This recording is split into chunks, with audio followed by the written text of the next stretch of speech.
안녕하세요. 자동화된 빅데이터 분석 플랫폼 아큐인사이트 플러스에 대해서 소개해드릴 SK주식회사 CNC 이승환 수석입니다.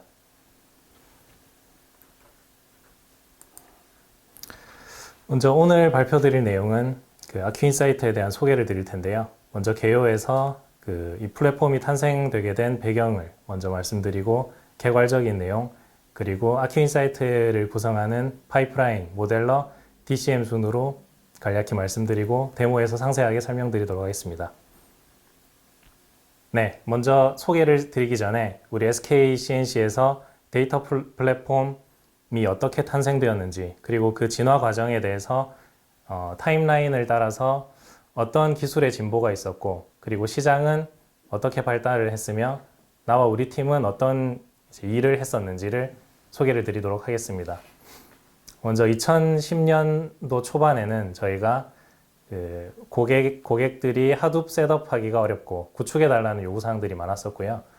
이를 비롯해서 하둡 빅데이터가 기술의 진보가 있었습니다. 그래서 저는 이제 주요 계열사에 대한 하둡 에코시스템들을 구축을 했고 빅데이터를 쌓기 위한 일들을 많이 했었습니다.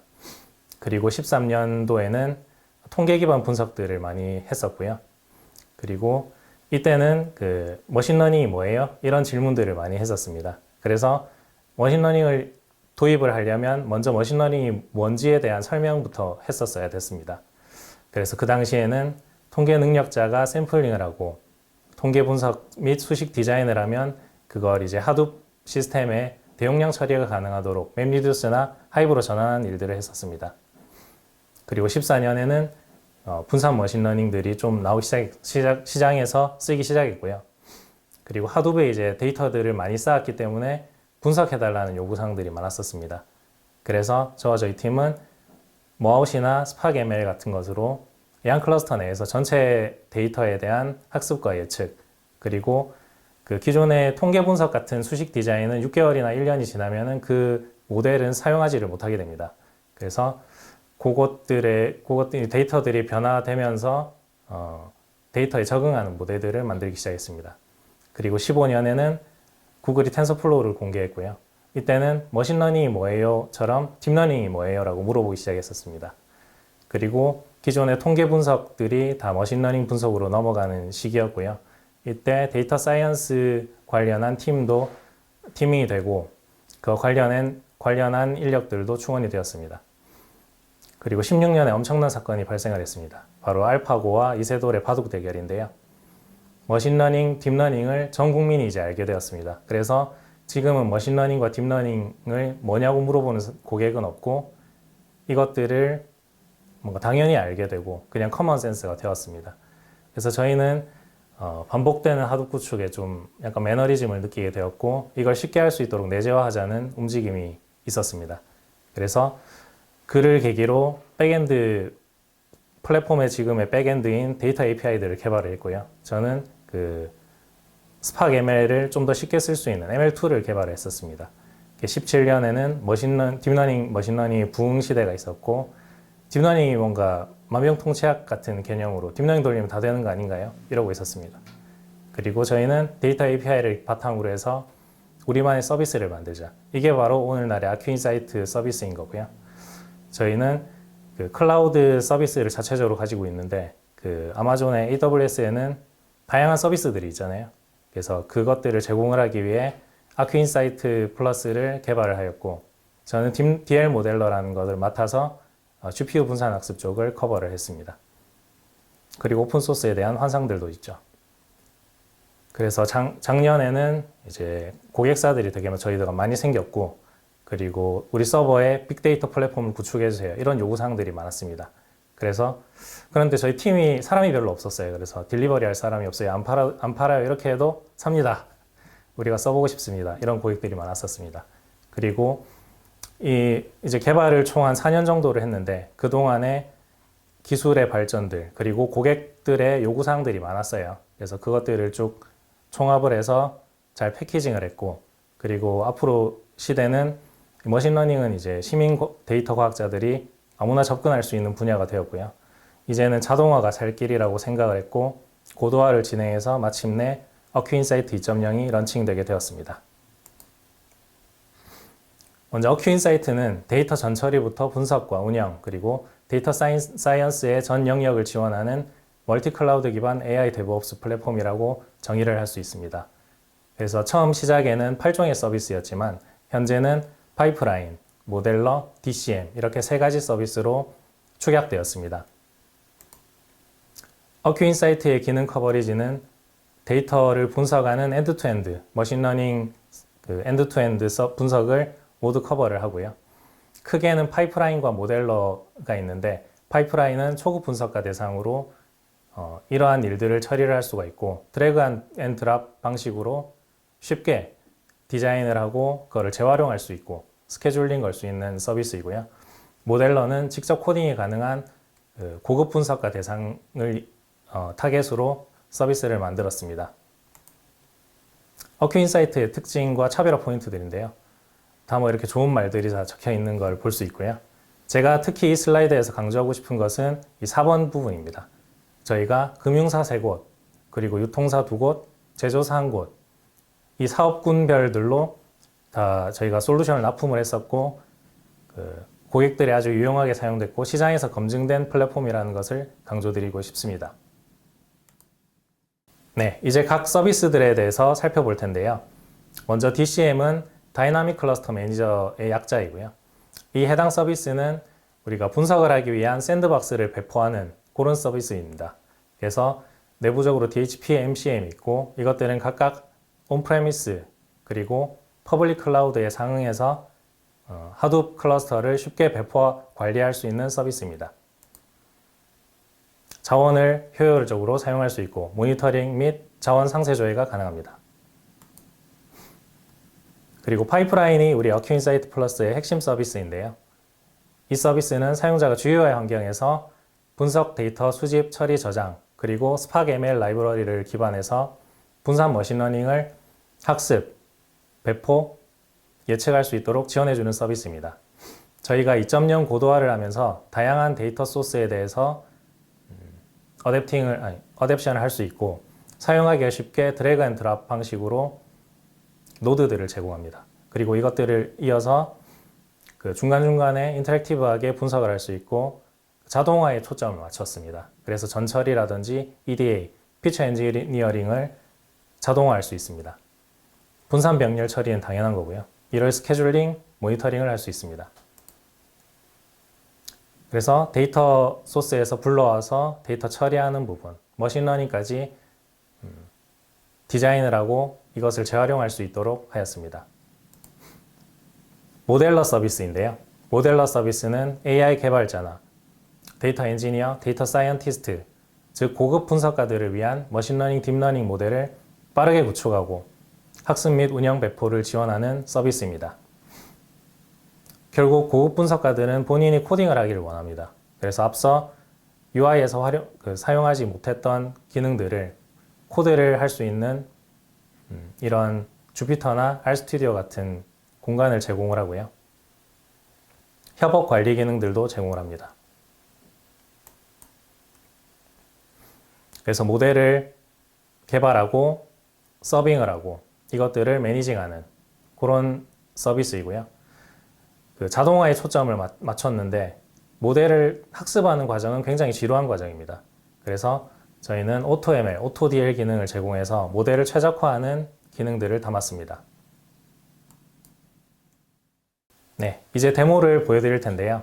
먼저 DCM에서 하둡 클러스터, 샌드박스를 생성하고 이 공간을 활용하여 파이프라인을 디자인해서 실행을 하고 모델러에서 분석, 모델 배포, 모니터링하는 것을 보여드리겠습니다. 네, 먼저 보시는 화면이 저희 MCM 화면인데요. 먼저 서버 자원, 클러스터 버전 등 설정들을 템플릿으로 지원해서 이 하둡 클러스터를 쉽게 배포할 수 있도록 디자인이 되어 있습니다. 보시는 화면은 AWS와 연계돼서 EMR 클러스터를 만드는 화면인데요. 이렇게 셋업을 하고 생성을 하면 클러스터를 만들 수가 있습니다. 그리고 지금 보는 화면이 파이프라인 서비스입니다. 파이프라인 서비스에서는 앞서 만든 EMR 클러스터를 활용해서 분석 파이프라인을 정의할 텐데요. 이 화면이 저희 파이프라인의 메인 화면이고요. 좌측에 보시면 데이터 불러오기, 샘플링, 그리고 기본, 고급 처리, 엔지니어링, 내보내기 등의 큰 구성을 볼 수 있고, 여기서 각각 노드들을 이 화면에다가 드래그 앤 드롭으로 쉽게 디자인을 하고 그 노드들에 대한 화살표를 이어서 이렇게 보시는 화면을 디자인할 수가 있습니다. 저희가 데이터 처리하는 영역의 노드들을 총 100여 가지로 구성이 되어 있어서요. 웬만한 기능들은 다 있다고 보시면 됩니다. 그래서 여기서 처리할 데이터는 보험 언더라이팅을 분석을 하기 위해서 데이터를 각 이기종에서 데이터를 불러와서 전 처리를 수행하고 데이터를 학습을 하기 위한 과정을 거치게 됩니다. 그래서 데이터들을 일단 불러온 화면이고요. 이것들을 이 하단에 있는 스프레드시트 UI를 통해서 보실 수가 있습니다. 그리고 보면은 저기 데이터의 널값들이 되게 많잖아요. 통상적인 데이터는. 그래서 캐글처럼 깔끔한 데이터가 없기 때문에 저희는 미싱 밸류를 임퓨터를 통해서 채우고 fill NA로, 그리고 모든 컬럼이 예를 들어 널 값이라고 하면은 그것들을 제거하는 것을 자동으로 해줍니다. 그리고 하단에서 데이터를 불러왔고, 이 데이터들을 보면은 반정형 데이터인 것을 볼 수가 있습니다. 그래서 이것들을 패턴을 찾아서 정형 데이터로 다시 변경하는 기능을 수행을 합니다.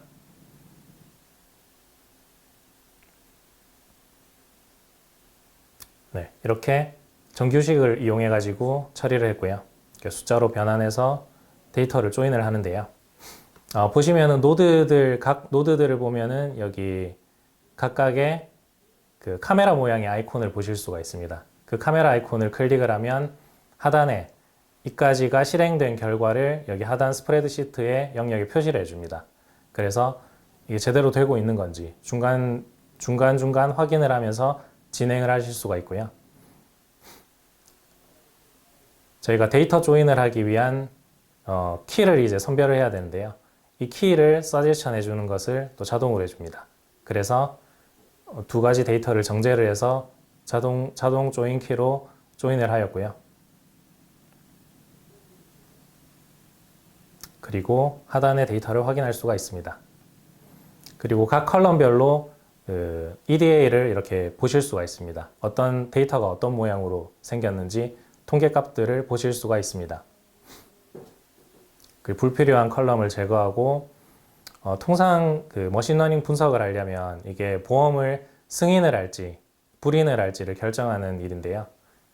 통상은 불인이 되게 적을 것입니다. 그러면은 데이터 임밸런스가 발생해서 이것들을 업샘플링을 하거나 다운샘플링을 해야 되는데요. 그 기능을 지금 보셨습니다. 네. 그리고 이제 학습을 위해서 피처를 선택을 해야 되는데요. 피처 셀렉션도 코렐레이션 기반으로 자동으로 셀렉션을 해줍니다. 그래서 상관관계를 시각화해서 분석을 할 수가 있고요. 이를 기반으로 자동으로 레이블의 영향도가 높은 것들을 선택을 할 수가 있습니다.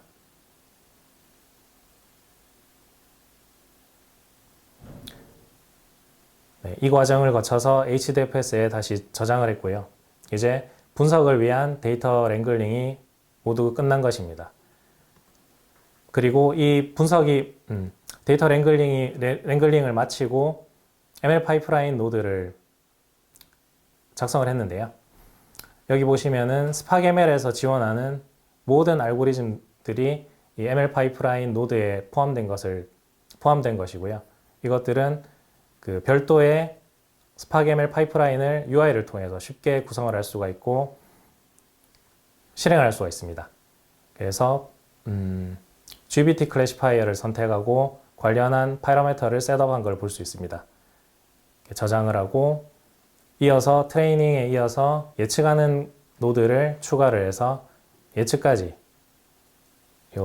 작성을 하고 전체 워크플로우가 완성된 것을 보실 수 있습니다. 그래서 이것들을 데일리로 할지 위클리로 할지 스케줄을 걸어 놓고 실행을 한 거고요. 그 학습된 결과에 대한 데이터를 트레이닝 리절트와 모델 디스크립션에서 보실 수 있습니다. F1 스코어가 보이는 거고요. 네, 학습된 결과를 이렇게 확인할 수가 있고요. 피처 임포턴스를 보실 수가 있습니다. 이제 수행한 머신러닝에 대한 예측 데이터를 보실 차례인데요. 모델을 학습하고 저희가 보험 심사를 승인했는지 불인했는지 그 컬럼을 프레딕트 컬럼으로 이렇게 확인할 수가 있습니다.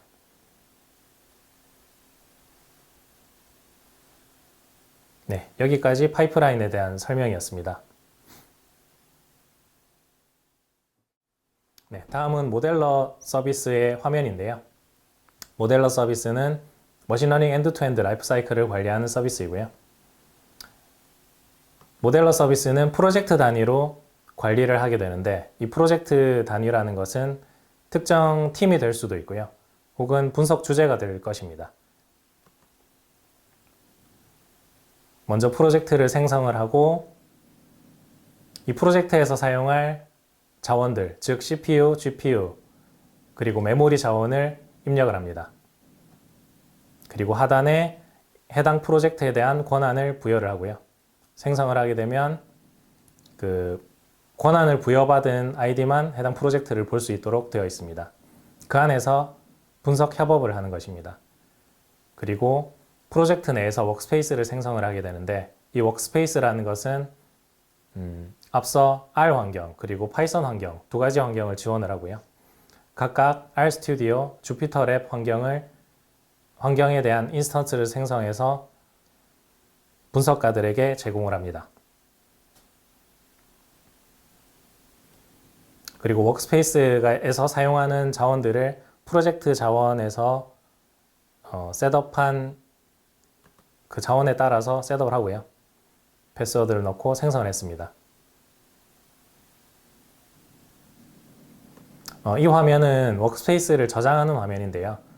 이거를 그러니까 분석 프로젝트를 하게 되면 해당 분석이 이미지 데이터인지 혹은 텍스트 데이터인지에 따라서 분석 라이브러리들이 정형화되어 있을 겁니다. 그래서 분석 리딩하는 분이 이 이미지를 만들어 놓고 이제 여기 보이는 오른쪽에 쪽 requirements라는 부분에서 그 라이브러리들을 다 탑재를 해 놓고요. 이것들을 프로젝트 내에서 공유를 하거나 서비스 전체적으로 공유를 할 수 있습니다. 이렇게 저장을 하게 되면 어셋 화면에서 그것을 확인할 수가 있고요. 그래서 종전에 워크스페이스를 만들 때는 주피터 랩을 활용해서 만들었는데 워크스페이스를 생성할 때 미리 이제 작성해서 저장해 놓은 것으로 다른 분들이 라이브러리를 새로 설치하지 않고 바로 분석을 시작할 수 있도록 지원을 해줍니다.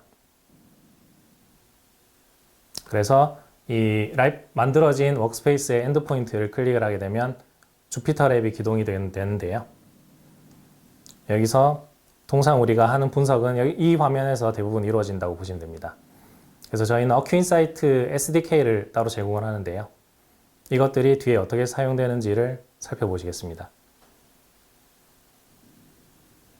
쭉 분석을 하고 모델을 정의를 했습니다. 그리고 어큐인사이트에 오토로그라는 저 한 줄을 추가를 하면 어떻게 되는지를 보시겠습니다. 쭉 학습을 했죠. 학습을 하고 이 워크스페이스의 익스퍼리먼트 탭을 확인을 하면 이 해당하는 실행에 대한 히스토리를 쭉 다 담고 있습니다. 그래서 이 모델이 얼마만큼의 성능을 냈는지 이것들을 쭉 기록을 하게 되고요. 각각의 실험을 비교 분석을 할 수가 있습니다. 그리고 각 모델에 대한 기록뿐만 아니라 모델을 생성한 코드들도 자동으로 저장이 되고 있기 때문에 그것들을 히스토리를 추적을 할 수 있습니다. 그리고 그 다음은 AutoDL에 대한 내용인데요. 이 기능은 그러니까 딥러닝 분석 모델을 작성을 하고 그것들에 대한 파라미터를 보시는 바와 같이 어교 파서 형태로 구현을 합니다. 보면은 각각의 항목들이 히든 사이즈라든지 레이어 수라든지 드랍아웃 레이트라든지 이런 것들로 구성이 되어 있는 것을 볼 수 있습니다. 이렇게 코딩을 하고요. AutoDL 화면에서 모델 관리부에서 이미지를 생성을 하게 되는데요. 이 부분은 그 분석가들에게 굉장히 어려울 수가 있습니다. 왜냐하면 도커에 대한 개념이 부정확하고 저희가 그 일반인들이 도커를 컨테이너 환경을 잘 알 수가 없거든요. 그런데 저희가 이 AutoDL을 활용하는 부분을 그 쿠버플로우의 캣팁이라는 오픈소스를 이용해서 사용했는데요. 캣팁을 이용하려면 도커 풀 하는 게 시작입니다. 그런데 이 도커 이미지를 정의를 하고 빌드하고 커밋하는 것들은 일반인에게 어려울 수가 있습니다. 그래서 저희는 그 앞서 작성했던 코드를 선택을 하고 빌드를 하게 되면 UI를 통해서 이 과정이 쉽게 이루어집니다. 그리고 이 AutoDL을 이용하기 위한 트라이얼 템플릿이라는 걸 작성을 해야 되는데요. 여기서는 사용자는 단순히 그 어떤 환경, 어떤 CPU, 그리고 메모리, GPU, 병렬 처리 수를 어떻게 할지만 입력을 하면 아래 템플릿이 자동으로 완성이 됩니다. 이것들을 수정을 하고요. 그래서 AutoDL 화면에서 AutoDL 생성을 합니다. 그리고 방금 선택했던 트라이얼 템플릿을 선택을 하고요. AutoDL에서 또 마찬가지로 여기 보면은 매트릭을 넣고 그리고 하이퍼 파라미터 옵티마이즈를 하기 위한 또 그것의 알고리즘들이 있습니다. 랜덤 서치, 그리드 서치, 하이퍼 밴드, 베이지안 옵티마이제이션인데요. 이것들을 활용해서 딥러닝 모델을 최적화를 할 수 있습니다. 그래서 앞서 작성했던 코드에서 레이어 수를 2에서 8 사이로 지정을 하였고요. 파라미터를 추가해서 히든 레이어 사이즈를 이렇게 정의를 합니다. 그러면 UI에서는 그 히든 레이어 사이즈와 그 레이어를 저 사이 값으로 쭉 탐색을 해보고 최적의 모델을 찾아내는 것이고요. F1 스코어를 맥시마이즈해서 실행을 하면 이제 쭉 실험을 하게 됩니다. 유유자원에서. 그래서 실험을 마치면은 이와 같은 분석할 수 있는 페이지를 제공합니다. 그래서 최적의 모델 탐색 결과를 한눈에 파악할 수가 있습니다. 이제 다음 보여드릴 것은 그 배포 저장소에 이 해당 모델을 저장하고 배포하는 기능인데요. 배포를 할 때 그 배포 저장소의 소스나 모델을 저장하고 배포에 관한 디스크립션을 쭉 작성을 합니다. 그리고 이 배포라는 것은 REST API 형태로 저희가 배포하는 거를 돕도록 그렇게 되어 있고요. 아래에 그 REST API 코드를 작성을 하면 이게 모델이 서빙이 되는 겁니다. 그래서 배포된 모습을 보실 수 있고요. 저희가 스웨거라고 하는 그 인터페이스를 제공을 해서 이 배포된 모델을 테스트해 볼 수가 있습니다. 그리고 예측 이력 또한 이렇게 확인을 할 수가 있습니다. 그래서 특정 상황이 발생했다거나 예측이 잘 안 되고 있을 경우, 그런 경우에는 사용자에게 슬랙이나 이메일로 푸시할 수 있도록 그렇게 구성이 되어 있습니다. 그리고 마지막으로 보여드릴 내용인데요.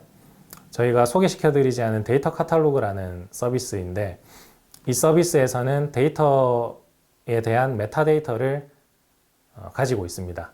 그래서 메타데이터를 쭉 정의된 걸 볼 수 있고 그 모델 모니터링이라고 해서 그 학습했을 당시의 데이터와 그리고 그 시간이 지나면 계속 데이터가 또 쌓일 거잖아요. 그러면은 학습했을 당시의 데이터와 예측을 할 데이터는 서로 점점 멀어지게 됩니다. 그것을 판별하는 것을 데이터 드리프트라고 하고요. 이 데이터에 기반해서 모델을 재학습을 해야 되는지 그런 것들을 판별할 수 있도록 모니터링을 해줍니다. 그래서 입력을 넣고 왼쪽에는 이제 베이스라인이라고 해서 학습했던 데이터, 그리고 오른쪽에는 타겟 데이터, 예측할 데이터를 입력을 하고요. 알림 방법을 넣고 스레스홀드를 주고 생성을 하게 되면 이게 그 스케줄을 돌아서 계속 확인을 합니다. 그래서 점점 세월이 지날수록 그 차이가 벗어날 거고요. 이 사용자가 설정한 임계치를 넘어가게 되면 재학습이 필요한 것이므로 사용자에게 알람을 주게 됩니다. 그래서 이 해당 모델에 대한 지속적으로 성능을 추적 관리할 수 있는 환경을 제공합니다. 네, 여기까지 모델러에 대한 설명을 마치겠습니다. 네, 여기까지 아큐인사이트 플러스에 대해서 살펴보았는데요. 이 부분이 사실 제일 중요합니다. 저희가 아큐인사이트를 여러모로 이제 홍보를 하고 있는데 저희가 이제 저희 창구이고요. 이메일로 연락을 주셔도 되고 여기 포탈이 있습니다. 포탈에 들어가면 좀 더 상세한 내용들을 살펴보실 수가 있고요. 카카오 채널도 이렇게 오픈되어 있으니까 뭔가 문의가 필요하거나 도입해서 사용해 보고 싶다. 아니면 단순 문의도 괜찮습니다. 그런 이제 창구를 여기 제공을 했으니까 이쪽으로 연락을 많이 주시기 바랍니다. 네, 이상 오늘 발표를 마치겠습니다. 감사합니다.